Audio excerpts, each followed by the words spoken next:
तो मेरे विद्यार्थियों, हमारे प्राइम स्टडी चैनल में आपका स्वागत है। और आज हम जो बात करने जा रहे हैं वो बात करने जा रहे हैं हम सेल के ऊपर, यानी कोशिका क्या होती है। तो कोशिका का जो नाम है, वो जो बायोलॉजिकल नाम है वो है साइटो। और इसका जो अध्ययन करते हैं उसको बोलते हैं हम साइटोलॉजी। और इसका जो खोज किया था रॉबर्ट हुक ने। और जीवित कोशिका की जो खोज किया था वो एंटोनी वान और ल्यूवेनहॉक ने किया था। और सिद्धांत जो नाम दिया था इसका, ये दिया था स्लाइडेन-स्वान ने। जो बात करें हम के अपने उसमें शरीर में कि सबसे छोटी कोशिका कहाँ पाई जाती है, ये क्वेश्चन आता है कि शरीर में, मानव शरीर में सबसे छोटी कोशिका कहाँ पाई जाती है। तो ये सबसे छोटी कोशिका जो पाई जाती है वो हमारे माइकोप्लाज्मा में पाई जाती है। और बात करें हम को सबसे बड़ी मानव शरीर के किस अंग में पाई जाती है, तो वो पाई जाती है शुतुरमुर्ग के अंडे में। समझ गए ना।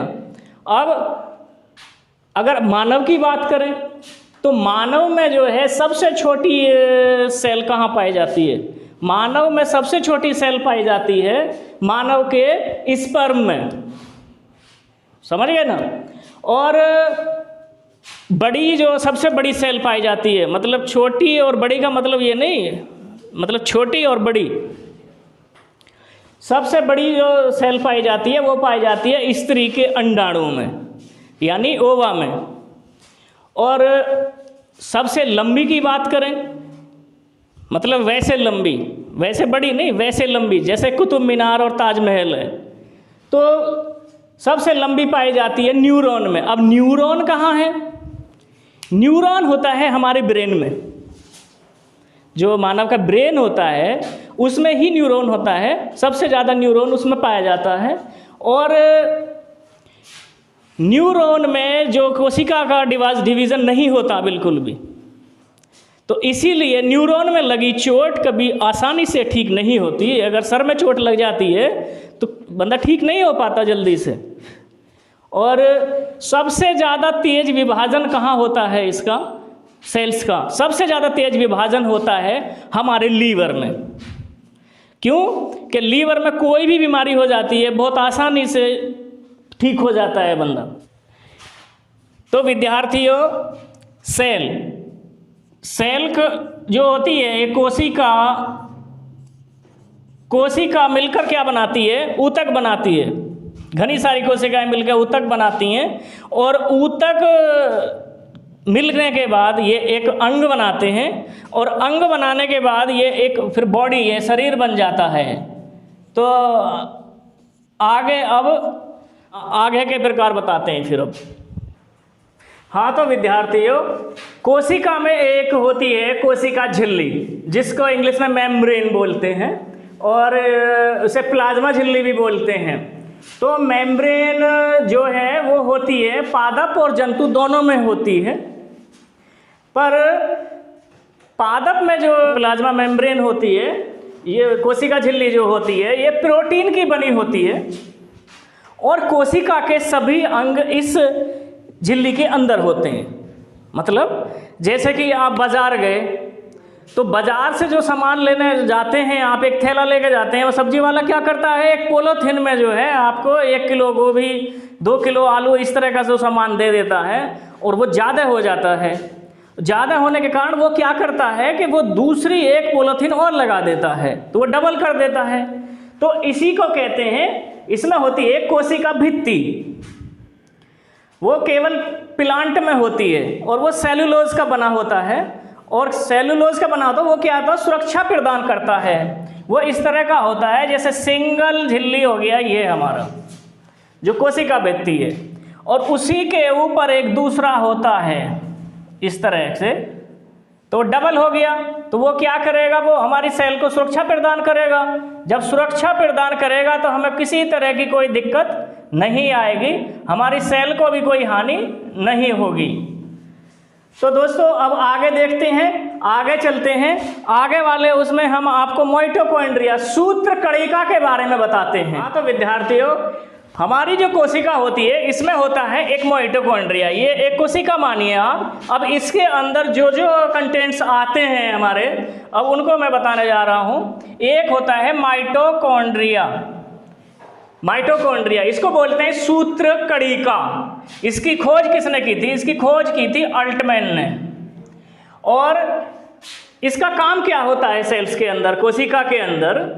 हमारा जो श्वसन, हम सांस जो लेते हैं, हमारे श्वसन क्रिया जो होती है, इस श्वसन क्रिया में जो ऑक्सीजन के द्वारा और हमारे ब्लड में जो ये हीमोग्लोबिन जो बनाता है, और इसमें जो एक क्रेब्स चक्र क्रिया होती है, वो क्रेब्स चक्र क्रिया जो है वो एक क्रेब्स नामक साइंटिस्ट ने बताया था कि इसमें क्रेब्स क्रिया होती है। तो क्रेब्स क्रिया में जो है ये हमारे जो ब्लड में हीमोग्लोबिन को ले जाता है, ऑक्सीजन प्रदान करता है। और ये इसमें जो एक माइटोकॉन्ड्रिया में जो वो बनी होती है, इसकी एक अंदर वाली झिल्ली होती है माइटोकॉन्ड्रिया की, उसको क्या बोलते हैं? उसको बोलते हैं क्रस्टी। उसको क्रस्टी बोलते हैं। कभी भी क्वेश्चन आने लगे कि माइटोकॉन्ड्रिया की अंतः झिल्ली जो होती है उसको क्या बोलते हैं? उसको क्रस्टी बोलते हैं। तो ये क्या होता है? और उसमें एक सेल्स में हमारे में वो होती है एक गोल्जी बॉडी, जिसको हम जी से दिखाते हैं। उस गोल्जी बॉडी का काम क्या होता है? वो पूरे शरीर में हमारे में क्या करती है? जैसे हमारे शरीर में अब हम जो बोल रहे हैं, हमारी जबान थक रही है, सबसे ज़्यादा हमारी जीभ पे जोर पड़ रहा है, मतलब जो एनर्जी वेस्ट हो रही है, तो अब तो इसकी एनर्जी तो ख़त्म हो जाएगी, तो इससे हम बोलेंगे कैसे?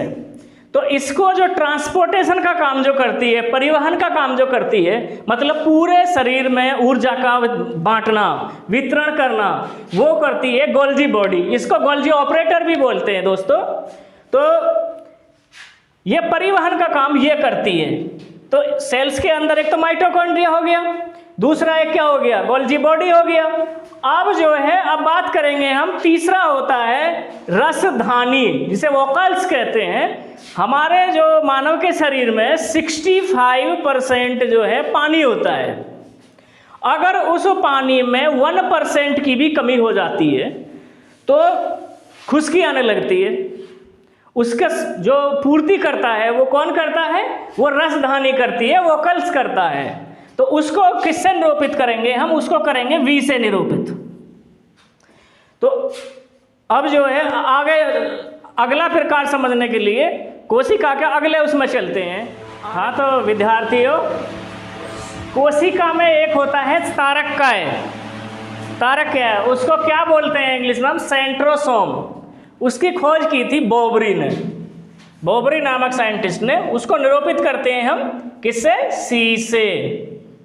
तो हमारी सेल्स के अंदर अब कितने मेंबर आ गए हैं? एक तो माइटोकॉन्ड्रिया आ गया, एक गोल्जी कॉय आ गया, एक हो गया रसधानी वोकल्स, और एक हो गया सेंट्रोसोम। तो 4 मेंबर आ गए हैं। ये मतलब हमारी सेल कंप्लीट होती जा रही है। अब समझते रहना कि सेल के अंदर क्या क्या आता है। तो तारक का जो होता है, सेंट्रोसोम जो होता है, इसमें कोशिका का विभाजन बहुत तेजी से होता है। अब कोशिका का विभाजन अनकंट्रोल, जिसकी कोई लिमिट ना हो, अगर कोशिका का विभाजन हो जाता है तो उससे क्या हो जाता है? ट्यूमर। ट्यूमर मतलब कैंसर। जैसे एक सेल से, अब एक सेल्स में हमने एक सेल्स को मार दिया, तो एक सेल्स मरते ही उसने एकदम से सैकड़ों सेल्स बन जाती हैं। तो सैकड़ों सेल्स बनने से क्या होता है? वो ट्यूमर बन जाता है। बिल्कुल मतलब बिना लिमिट, कोई लिमिट नहीं होती इसकी। उसी से जो है, अब जो है हमारी जो ये सेल्स है, सेल्स में कितने मेंबर आ गए हैं? एक तो माइटोकॉन्ड्रिया हो गया, वो समझ गए होंगे, और एक हो गया गोल्जी का है, गोल्जी बॉडी, वो समझ गए होंगे। तो माइटोकॉन्ड्रिया क्या करता है? माइटोकॉन्ड्रिया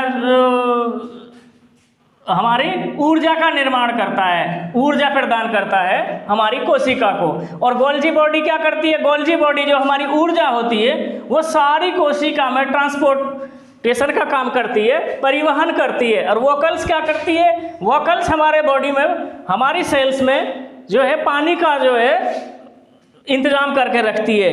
और सेंट्रोसोम क्या करता है? सेंट्रोसोम जो है वो बहुत तेजी से कोशिका विभाजन करता है। जो ये तेजी से विभाजन करता है, ये हमारे लीवर में सबसे ज़्यादा मतलब सेल का डिवीज़न होता है, जो एकदम से पुनः निर्माण। अगर हमारा लीवर थोड़ा सा भी बच गया, एक रत्ती सा भी बच गया, तब भी हमारे लीवर में एकदम से पुनः निर्माण हो जाएगा।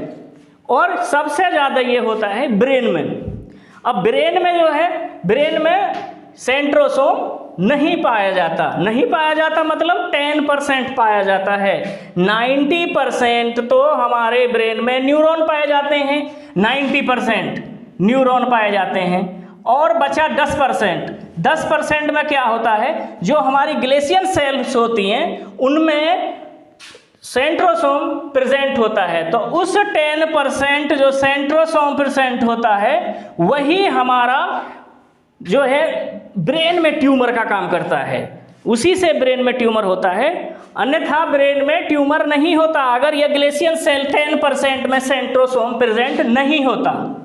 तो अब हमारी इस उसमें कितने वो आ गए? हमारी सेल्स में 4 मेंबर आ गए हैं। देखिए 4 पार्ट आपने समझ लिए होंगे कि ये मेन सेल्स में क्या क्या होते हैं।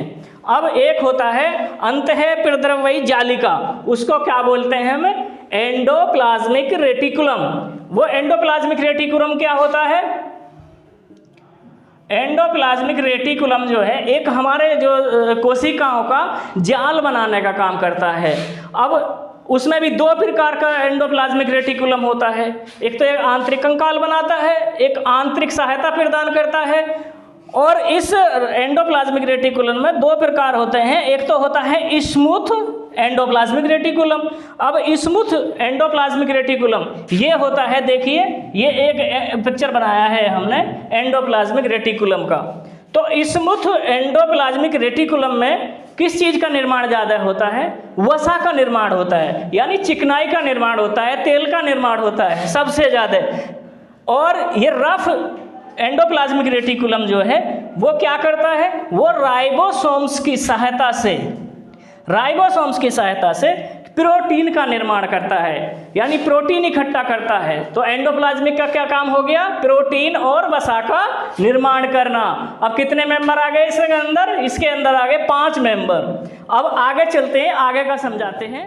हाँ तो विद्यार्थियों, अब आते हैं हम राइबोसोम पे। अब राइबोसोम की खोज किसने की थी? राइबोसोम्स की खोज की थी पैलाडे नामक साइंटिस्ट ने। और राइबोसोम्स का काम क्या है? प्रोटीन का निर्माण करना, जो कि पहले भी बता चुके थे हम। एंडोप्लाज्मिक रेटिकुलम में रफ और स्मूथ जगह में मतलब वसाका और उसका निर्माण होता है। इसको क्या कहते हैं? हम इसको प्रोटीन फैक्ट्री भी कहते हैं। और ये 2 प्रकार का होता है, एक तो सेडिमेंटेशन और एक कोफिशिएंट। तो ये सेडिमेंटेशन जो होता है वो 70 साइज का होता है। जो छोटा होता है उसे कहते हैं प्रीकैरियोटिक। इसको हम माइक्रोस्कोप के द्वारा देख सकते हैं। और कोफिशिएंट जो होता है 80s बड़ा साइज होता है, ये यूकैरियोटिक होता है। इसको हम अपनी आंख से देख सकते हैं, लेकिन होता तो ये भी छोटा ही है। तो विद्यार्थियों, इसे छोटे और बड़े का पता कैसे चलता है? एक लिक्विड भरे डब्बे में किसी बर्तन में हम इसको डालते हैं, तो उसे डालने में जो पहले नीचे पहुंचेगा उस डब्बे की तली में, तो वही बड़ा होता है, वही जो भारी होता है वही बड़ा होता है। उसी से पता चलता है इसका छोटे और बड़े का। और 9 नंबर होता है इसमें राइबोसोम हो गया ना। इसमें कितने मेंबर हो गए? माइटोकॉन्ड्रिया हो गया, गोल्गी हो गया, वोकल्स हो गया, सेंट्रोसोम हो गया, एंडोप्लाज्मिक रेटिकुलम हो गया, और एक हो गया राइबोसोम हो गया। और 9 नंबर पे क्या आता है? ये आता है न्यूक्लियस केंद्रक। इसकी जो खोज की थी वो खोज की थी रॉबर्ट ब्राउन ने।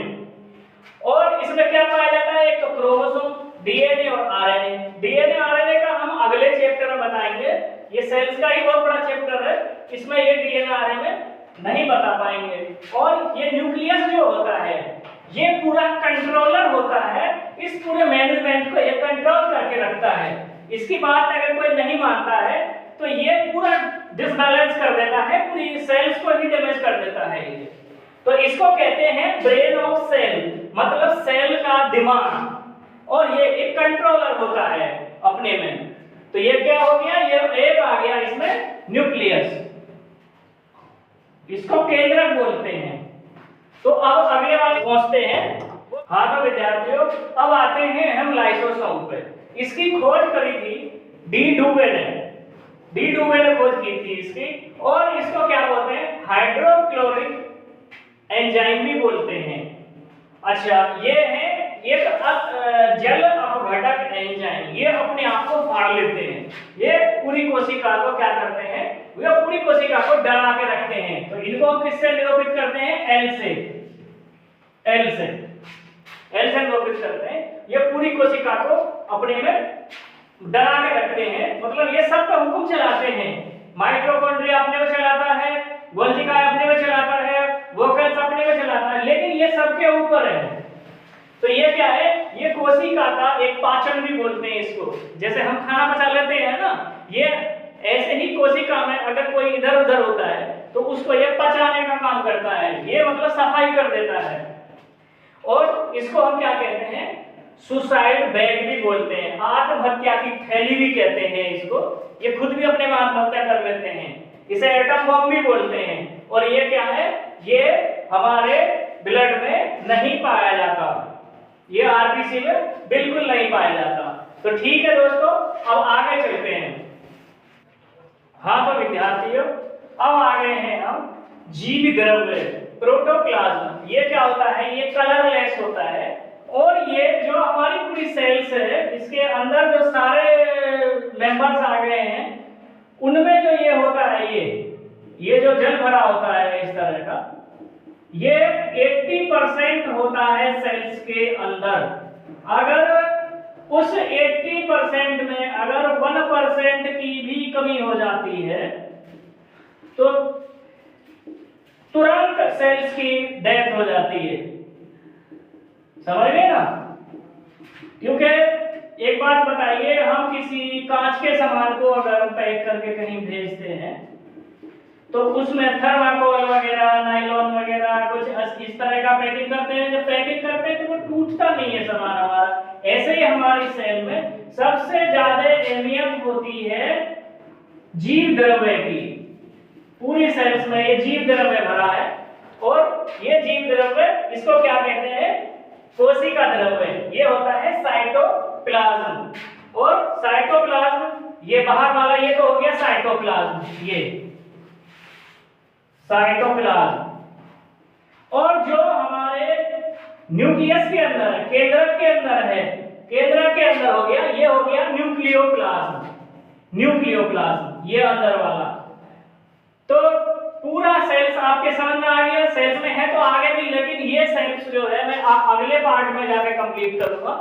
ये आज मैं जो है यही खत्म करने जा रहा हूं कि सेल्स का ये बात अगर समझ में आ गया। जैसे माइटोकॉन्ड्रिया क्या करता है, तो माइटोकॉन्ड्रिया श्वसन में सबसे बड़ा सहायक है, ये हमारे ब्लड को हीमोग्लोबिन देता है। अब जैसे अब बात करें हम, ये जी क्या है, ये गोल्जी बॉडी है, गोल्जी काय है, ये क्या करता है, ये हमारे शरीर में ऊर्जा बांटता है। मतलब जैसे हम पूरे दिन काम करते करते थक गए, तो हाथों से काम कर रहे हैं तो और शरीर तो हमारा थकेगा ही नहीं, हाथ ही तो हमारे थकेंगे। तो ये क्या काम करेगा, और मतलब पूरे शरीर से ऊर्जा जो है हाथों में ही ज़्यादा देगा, जहाँ ऊर्जा मतलब खर्च होती है ये वहीं देता है।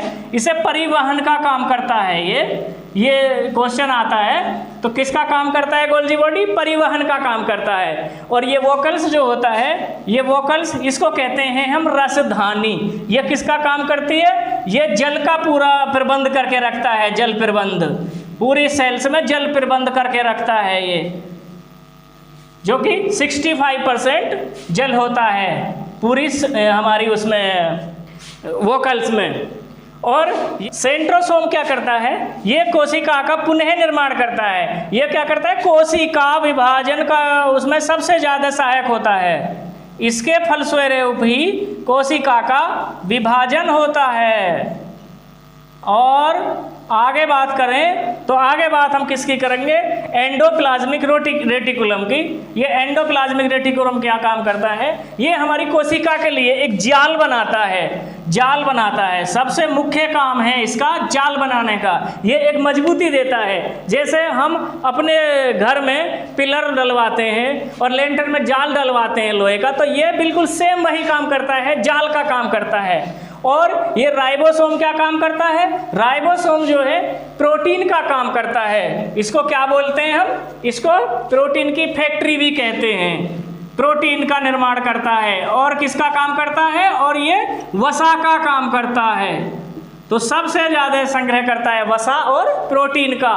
और ये लाइसोसोम जो है, ये लाइसोसोम अपने में इतना मजबूत होता है कि आत्महत्या कर लेता है। अगर ये बोलेगा अरे माइटोकॉन्ड्रिया तू श्वसन का काम क्यों नहीं कर रहा, तो माइटोकॉन्ड्रिया कह देगा मैं तो नहीं कर रहा। तो ये क्या करेगा, फिर इससे ऊर्जा मंत्री से कहेगा, परिवहन जो है, जो ये ऊर्जा बांटता है पूरे शरीर को, कि अरे गोल्जी का है तू ये क्यों काम क्यों नहीं कर रहा, तो वो भी मना कर देगा। एक तरफ से सारे ही जितने भी ये कंटेंट है ये मना कर देते हैं। तो लाइसोसोम अपने को फाड़ लेता है, अपने को आत्महत्या कर लेता है। तो इसका मेन काम क्या है, सुसाइड करना, सबको डरा के रखना।